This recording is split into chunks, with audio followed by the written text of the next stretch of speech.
आज चैत्र अमावस्या पर रहेगा सूर्य ग्रहण का दुर्लभ संयोग। इन 3 राशियों का बढ़ेगा बैंक बैलेंस। इस बार चैत्र अमावस्या 29 मार्च 2025 को है और इसी दिन साल का पहला सूर्य ग्रहण भी लगने जा रहा है। साल का पहला सूर्य ग्रहण मीन राशि और उत्तर भाद्रपद नक्षत्र में लगने जा रहा है। सूर्य ग्रहण की शुरुआत 29 मार्च को दोपहर 2:21 से होगी और इसका समापन शाम 6:14 पर होगा। यानी सूर्य ग्रहण की कुल अवधि 3 घंटे 53 मिनट की रहेगी। कहां दिखेगा सूर्य ग्रहण? साल का पहला सूर्य ग्रहण भारत में दृश्यमान नहीं होगा, बल्कि यह सूर्य ग्रहण यूरोप, उत्तरी एशिया, उत्तर पश्चिम अफ्रीका, उत्तरी अमेरिका, अटलांटिक महासागर और उत्तरी ध्रुव आदि देशों में दृश्यमान होगा। हालांकि चैत्र अमावस्या पर सूर्य ग्रहण लगना किसी खास संयोग से कम नहीं है, इसलिए यह एक महत्वपूर्ण ज्योतिषीय घटना मानी जा रही है। मिथुन राशि वालों के लिए अमावस्या और सूर्य ग्रहण बेहद अच्छे रहने वाले हैं।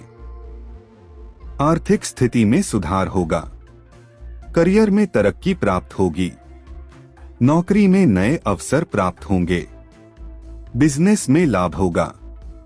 इस समय कर्क राशि वालों को भाग्य का साथ प्राप्त होगा, नए कार्यों से लाभ होगा, नौकरी में नए अवसर प्राप्त होंगे, परिवार का साथ प्राप्त होगा। तुला राशि वालों को साल के पहला सूर्य ग्रहण के शुभ परिणाम प्राप्त होंगे। जीवन सुख समृद्धि से भर जाएगा। आपको कई क्षेत्रों में सकारात्मक परिणाम मिलेंगे। धन में वृद्धि होगी। चूंकि यह ग्रहण भारत में दृश्यमान नहीं होगा, इसलिए यहाँ इसका सूतक काल प्रभावी नहीं रहेगा।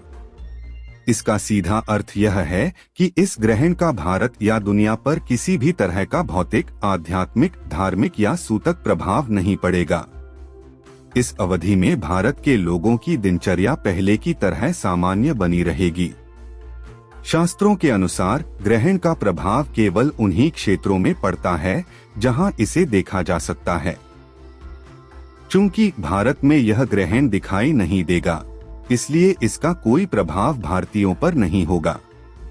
यह सूर्य ग्रहण भारत में नहीं दिखेगा, बल्कि यह सूर्य ग्रहण दक्षिण अमेरिका, आंशिक उत्तरी अमेरिका, उत्तरी एशिया, उत्तर पश्चिम अफ्रीका, यूरोप, उत्तरी ध्रुव, आर्कटिक महासागर और अटलांटिक महासागर आदि जगहों पर दिखाई देगा। सूर्य ग्रहण तब घटित होता है जब चंद्रमा सूर्य और पृथ्वी के बीच स्थित हो जाता है, जिससे सूर्य का प्रकाश पृथ्वी तक पूरी तरह या आंशिक रूप से नहीं पहुंच पाता। इस स्थिति में चंद्रमा सूर्य के सामने आकर उसकी रोशनी को आंशिक या पूर्ण रूप से ढक लेता है, जिससे पृथ्वी पर उसकी छाया पड़ती है। एक सूर्य ग्रहण के बाद गंगाजल से स्नान करें। पूरे घर और देवी देवताओं को शुद्ध करें। 2 ग्रहण के दौरान सीधे सूर्य को देखने से बचना चाहिए। 3 ग्रहण के दौरान बाहर जाने से बचें। साथ ही ध्यान रखें कि आप कोई गलत काम न करें। 4 ग्रहण के बाद हनुमान जी की उपासना करें। धार्मिक शास्त्रों में बताया गया है कि सूर्य ग्रहण के दौरान कुछ भी नहीं खाना चाहिए। इस बात का स्कंद पुराण में भी उल्लेख है कि सूर्य ग्रहण के दौरान भोजन करने से सेहत पर गलत असर पड़ता है। यह भी बताया गया है कि सूर्य ग्रहण के समय भोजन करने से सारे पुण्य और कर्म नष्ट हो जाते हैं।